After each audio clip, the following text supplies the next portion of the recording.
This is Don Hollenbeck, CBS London, October 12, 1492. After 3 days of silence, we're going to try to reestablish shortwave contact with the missing Columbus expedition. For 3 days now, there has been not a single word from John Daly, our CBS correspondent, aboard the Columbus flagship Santa Maria in the Western Ocean. No one in Europe knows what has happened.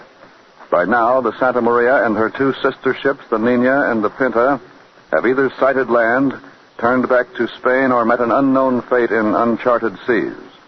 When last heard from, the fleet was still afloat, but a crisis had arisen which eloquently revealed the difficulties which have beset the little flotilla. October 12, 1492, London. You are there. Europe speculates. What has happened to the Columbus expedition? Triumph or disaster? CBS takes you back to the fears, the hopes, and the suspense of 1492. All things are as they were then, except for one thing. When CBS is there, You are there. You Are There is based on authentic historical fact and quotation. And now, CBS London and Don Hollenbeck. Contact with John Daly, who has a shortwave transmitter aboard the Santa Maria, from which he has been sending us regular broadcasts. 3 days ago, at the crisis of the voyage, those broadcasts ceased. Perhaps the fleet has run into adverse atmospheric conditions. Perhaps John Daly has had trouble with his transmitter. Or perhaps, and this is of course entirely possible, the Columbus expedition is lost. Our circuits are open now. We'll try once more to make contact with John Daly out in the Western Ocean. Come in, John Daly. Go ahead, John Daly.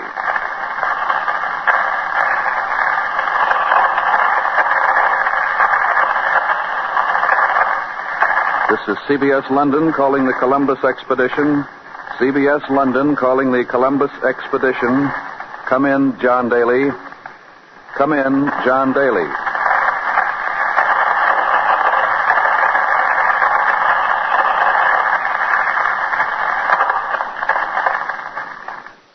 Once more, we have failed to make contact. We'll try again in a few moments.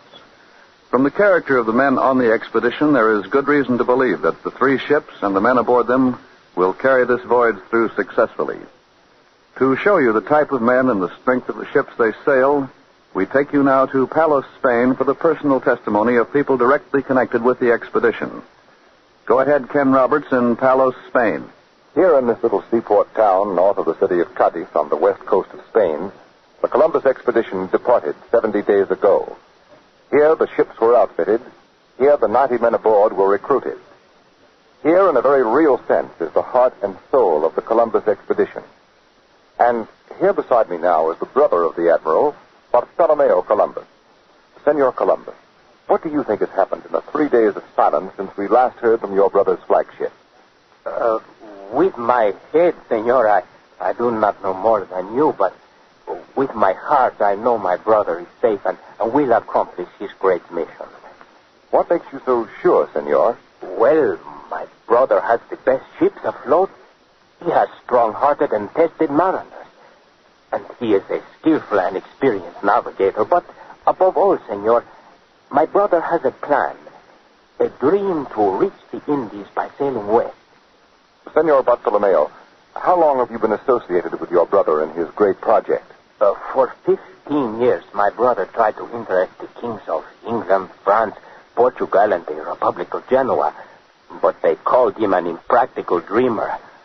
Alone, the king and queen of Spain understood. Tell me, Senor Columbus, has your brother the Admiral been a sailor all his life? Oh, yes. Our father was a poor weaver in Genoa.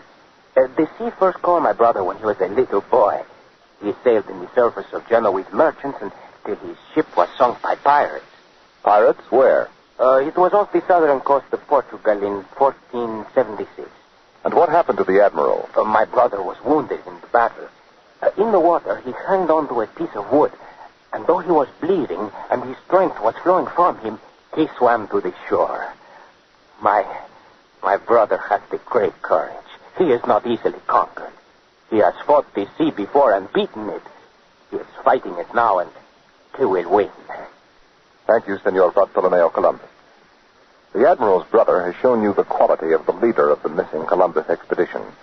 To tell us now about the qualities of the men who sail under him, I'm going to call on the wife of one of the mariners, Senora Ruiz. Senora Ruiz will speak in Spanish, which I will interpret, and I hope you will hear in her voice the confidence born of her faith in her husband. A faith which is typical of the families here whose men are aboard that fleet. Senora Ruiz, ¿cree usted que su marido regresará? Si es posible para un hombre el regresar, sí lo creo. Él conoce el mar. Ha sido un marino toda su vida y su padre lo fue antes que él. I asked Senora Ruiz if she believed her husband was coming back. She said he knows the sea. He has been a sailor all his life, and if it is possible for a man to come back, he will. Pero, señora, ¿y qué me dice usted de esos terrores misteriosos, los monstruos, las cuevas, los remolinos? Quizás el fin de la tierra. Nadie puede saber nada acerca de esas cosas.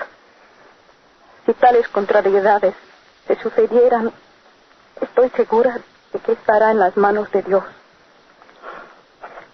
Pensarlo me da miedo, me preocupo. No puedo conciliar el sueño de noche. Pero rezo y tengo fe. Gracias, señora. As for the terrors of the deep, sea monsters, whirlpools, other things that are said to exist out there on the ocean, she says for such things, he is in the hands of God. Senora Ruiz admits that she is afraid. She worries and cannot sleep nights, but she does pray, and she does have faith. Great faith. So does Father Juan Perez of St. George's Church here in Palos, the spiritual leader of this little seafaring community. Father Perez, you gave the Admiral communion before he sailed, and you pronounced a benediction for the fleet, didn't you? Yes. It was a cool morning, gray before the dawn. The people stood on the dock and waved farewell. The women cried and held up their babies for their husbands to see. The seagulls went with the ships, and the church bell rang. See, it was a cool morning when the Admiral sailed in search of the setting sun. And you think, Padre, that... Have no fear, my son. They are safe.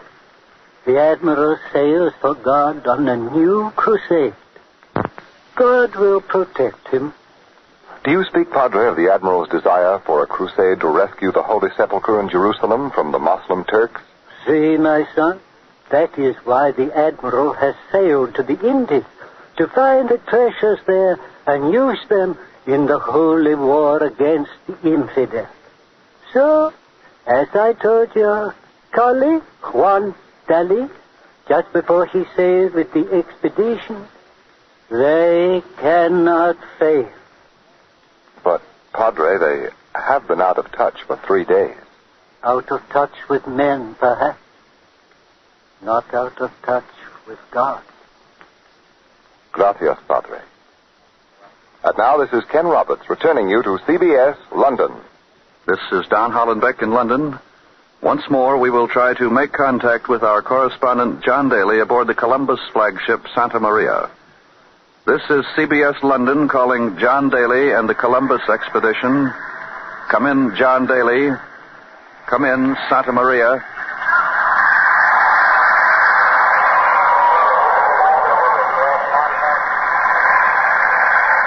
The signal is not of broadcast quality. That sound of voices may be what the technicians call ghost voices, weird patterns of static which sound like people talking. But on the other hand, it may be John Daly trying to get through, so we'll call him in again. This is CBS London calling John Daly with the Columbus expedition.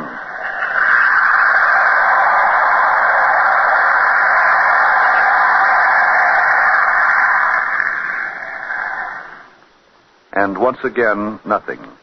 But we'll continue to try to make contact. It's possible the fleet has run into atmospheric or ocean conditions with which men have never had any experience, because the Columbus expedition has been sailing in completely unexplored and uncharted waters. Strange things have already happened on the voyage. John Daly's shortwave description of events on the afternoon of September 21st is typical. We made a record of that broadcast here in our studios, and we play it for you now. This is John Daly on the bridge of the Santa Maria, 12 days out of the Canary Islands. For the past 3 days, the men aboard the fleet have lived in growing terror. We are in a sea of weeds. Nobody has ever seen anything like this before. That's the lookout at the mast calling out, "Weeds to the horizon," and the man at the bow answers, "Bow still free." As far as the eye can see, in all directions, there stretches a great meadow of weeds of green and yellow, and it looks solid enough to walk on at night. When your imagination is at work, you think you see strange shapes moving about. But the ocean hardly moves. The mat of weeds holds it down. You can put your hand in and lift up great masses of it, but there's no clear water underneath. The weeds close over the hole as fast as you make it. We first saw these weeds 5 days ago, on the 16th. The weeds were scattered then, appearing in strips and islands, but slowly they closed around us till they became the present solid mass. How long this will go on, I don't know. The men don't know, not even the Admiral. And the Admiral's pilot, Senor Feralonso Nino, beside me here, doesn't look very optimistic either. Senor Nino, is there any prospect that these weeds will break up and give us clear water once again? No, senor. I very much fear that the weeds, they do not break up. They get thicker all the time. Well, what will happen, Senor Nino, if the thickness of the weeds increases? We will be trapped here, stranded in this desolate waste. We will be frozen in. This is Don Hollenbeck again. A sea matted with weeds from which the ships finally emerged is just one of the unknown terrors the Columbus expedition may be up against at this very moment. On October 9th, John Daly reported another strange situation which changed suddenly. And here's the record of that shortwave broadcast, which we made in our studios at the time of its transmission. This is John Daly a little after sunrise of October 9th, 1492. It's hot, baking hot. For 3 days we've been sitting motionless on this heated oven of an ocean, not moving. There's not a breath of wind. We're in a dead calm in the middle of nowhere, and we're worried about our water supply. Even the voice of that cabin boy that you can hear singing in the background sounds parched. And by the way, he's chanting the traditional ditty with which he has turned the hourglass. Admiral Columbus insists that traditional ceremonies be kept up even though it's been 30 days since we last saw land. He feels that it helps morale, but the morale aboard this ship and the other 2 ships of the fleet can't hold out much longer. The men have only one thought now: to turn back, to go home, to write off this expedition as a failure. They're in an ugly mood. 4 of the crew are condemned murderers who obtained pardons from the Spanish king by sailing with Admiral Columbus, and they are the ringleaders now. Desperate men with nothing to lose. I don't think it's going too far to say that there's mutiny in their hearts. They might have seized this ship or these ships before this and forced the return except for just one thing. There's no wind, not even a breath of air. And the silence is so complete that the men are afraid of their own voices. Even the Pinzon brothers, the captains of the Nina and the Pinta, have petitioned the Admiral to turn back, but he won't listen. He's stubbornly set on a dream to reach the Indies by going west, and it's become an obsession, a fanaticism. However, it's no longer a question of the Indies now. It's men's lives. The crews aboard the ships of this fleet are liable to make serious trouble if the wind ever blows again. But that's the matter. Something has happened. The ship is heaving and rocking and moving about. Only by hanging onto the rigging can I keep on my feet. Waves, but where have they come from? There are huge waves all slamming into us broadside, but there's no wind. And yet this ocean is in a turmoil. The men are all pointing at the water.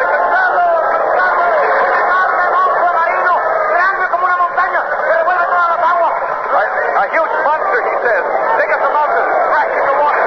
I can't see it. I can see only those huge waves. Admiral Columbus has come out on deck. He's ordering the men back. If they hear him, they quiet it down, but they're rooted with fear. They were rooted is a better way to put it. The Admiral thought of them climbing up into the rigging like monkeys. He thought of them to trim sail for a storm. But what storm? There's still no wind, only those waves. Admiral Columbus, leave but there's no wind. Where's the wind? It will be here, senor, soon. Somewhere out there is a hurricane. We cannot see it, but it has sent those waves rolling back, and the wind will reach us soon, sir. See, soon our sails will be filled with wind once more. To blow us home, Admiral, to blow us back to Spain. No, senor. To blow us forward to the Indies. We sail on. Sail on. This is Don Hollenbeck in London again. That was the last word heard from the Columbus expedition. Since then, we've had no luck getting through. Our circuits have been open all through this broadcast, and now our technician tells us those ghost voices are back and that the signals are clearing up a bit, so let's listen.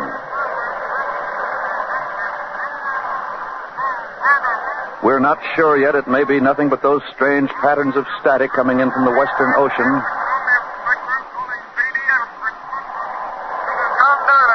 Wait, I thought I heard CBS. It is. It's John Daly's voice. The Columbus expedition is found again. John Daly's gotten through. He's trying to establish contact with us. This is CBS London calling John Daly. CBS London calling John Daly. Come in, Daly. Go ahead, Daly. I hear you, CBS. Can you get me clearly? Are you getting me clearly? Yes, we hear you, John, and we're certainly glad to hear from you again. Go ahead, John Daly. Go ahead, Daly. I'm sure glad to hear you. You must have been wondering what happened to us. All Europe has been wondering, John. We were afraid you dropped off the earth. Oh, nothing as bad as that, Don. As a matter of fact, I got news. Great news. That's why I've been trying frantically to get through. I can only hope I'm coming through plainly. It must be those weird atmospheric conditions, Graham. Probably magnetic forces, because the needle of our... What's the news, John? Have you found land? To something that's never been experienced before. But tell us the news, John. What's the news? Oh, well, look, my great news is that land is near. It must be near. We haven't seen it yet, but we've had so many conclusive indications that we're pretty sure we're going to find it. Flocks of migrating birds have been flying overhead.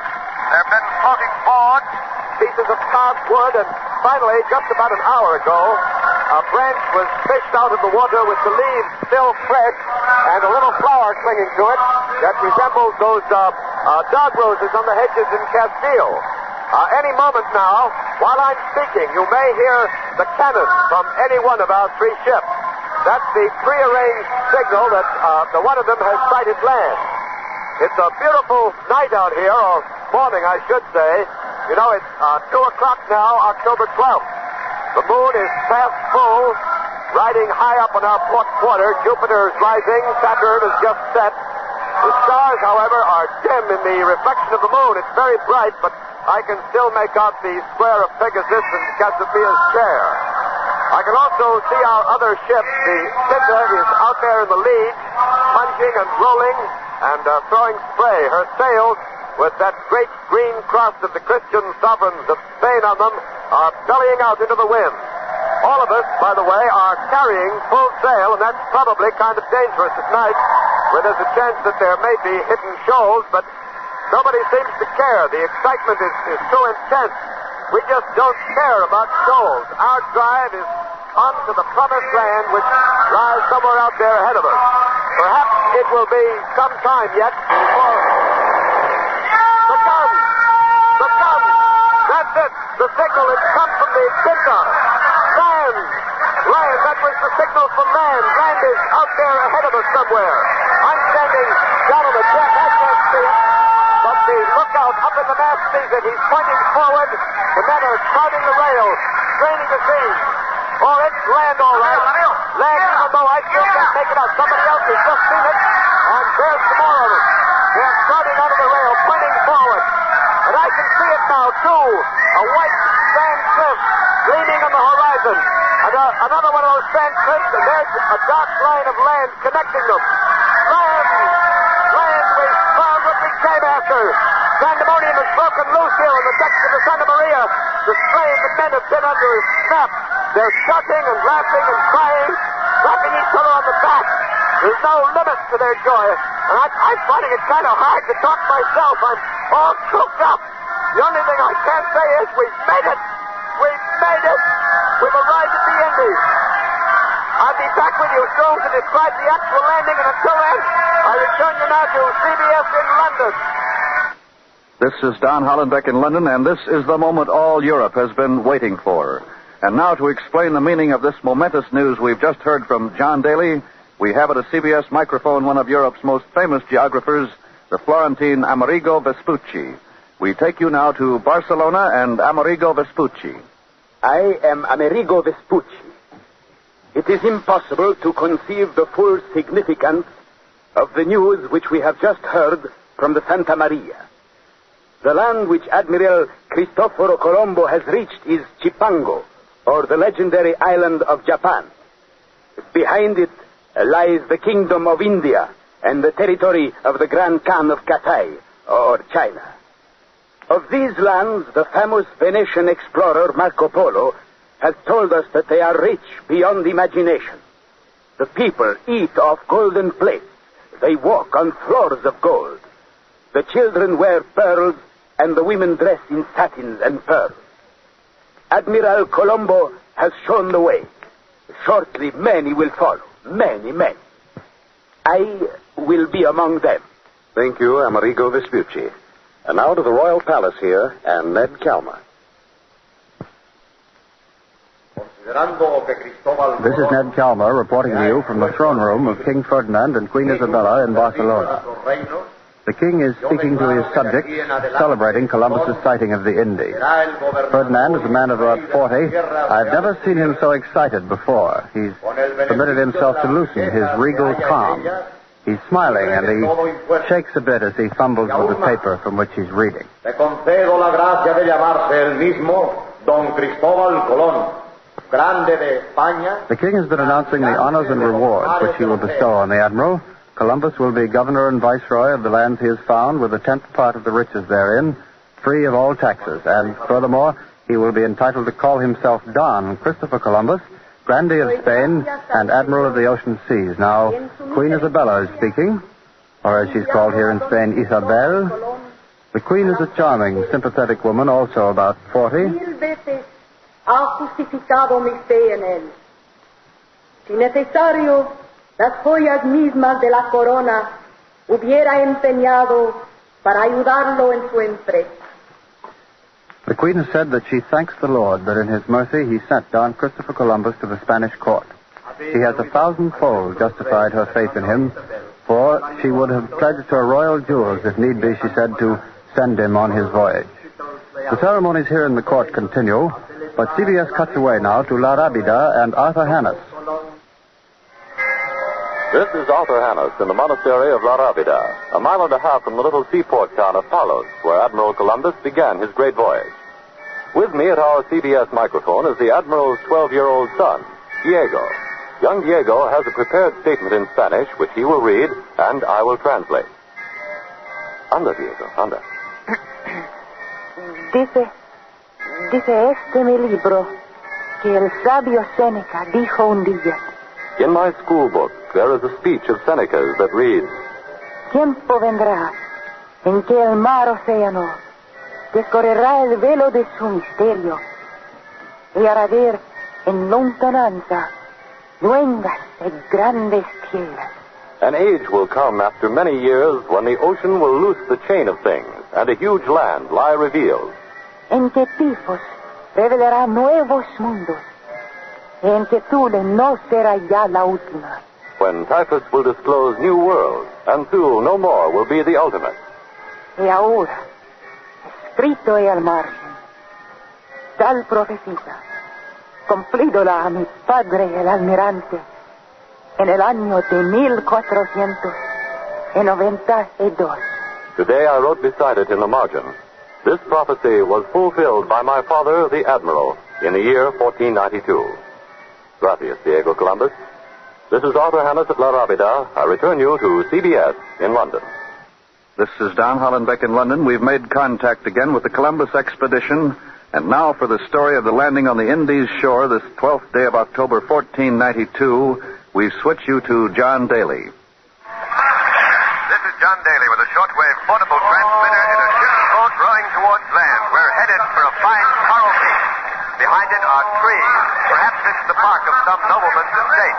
But there are no horses in sight yet, no palaces, no rich houses, no people in silks and pearls on the beach. No gold rooftops glistening in the sunrise, but then we're still some way off until, I can see a man. The first man of the Indies. He's come out of the trees and others are running out after him. Dozens of them. They're streaming down to the water's edge, and many of them, as predicted, are richly dressed in tight-fitting garments of red and blue and... No! Gee, Jehoshaphat! They're not dressed at all. What I mistook for clothes is paint. These men are painted every color of the rainbow, but otherwise they haven't got a stitch on. The natural color of their bodies is brown, light brown, a fine, well-built people, and now our boat has touched bottom. Come on, over the side we go. I'm in the water now, up to my knees, but my feet are on land, the ground of the Indies. As we wade ashore, a man of the Indies comes rushing forward. He's smiling, holding out his hand. Greetings, my friend. Greetings from Europe. I don't understand, but now Senor Torres, our official interpreter, is talking to him, and he'll have something about it in just a minute. What's the matter, Senor Torres? Senor Torres, can't you understand what this man is saying? No, Senor. I have asked him what language is in Hebrew and Arabic, but he speaks a strange tongue, a language I never heard before. But Torres, if these are the people of the Indies... Indies, los Indies! These people are barbarians! They do not understand me! Here are the fleet trumpets and drums, and Admiral Columbus is coming ashore. In front of him goes the Royal Standard. Behind him walk the Pinzon brothers, captains of the Pinta and the Nika. The Admiral has taken the Royal Standard and planted it in the sand. He looks across the beach and to the forest beyond, surveying this new strange land. Now he's knelt down. A hush has fallen over the crowd. Even these people here of the Indies stand around in childlike amazement, seem to know something important is happening. Admiral Columbus bends down to kiss the sand. Now he lifts his head to speak. Católicas Majestades, nuestros señores Don Fernando y Doña Isabel, tomo posesión de esta ínsula y nómbrola San Salvador. The Admiral is still kneeling, head bowed in prayer. He's taken possession of this land in the name of their Catholic Majesties Ferdinand and Isabella and named it San Salvador. And now the Admiral has risen. He's looking curiously at the natives. No doubt he is wondering, as we are, just who these people are and why they aren't dressed the way we expected to find them. Why they don't speak the language that we expected to hear. At any rate, with the official ceremonies over... San Salvador, October 12th, 1492. Columbus discovers America.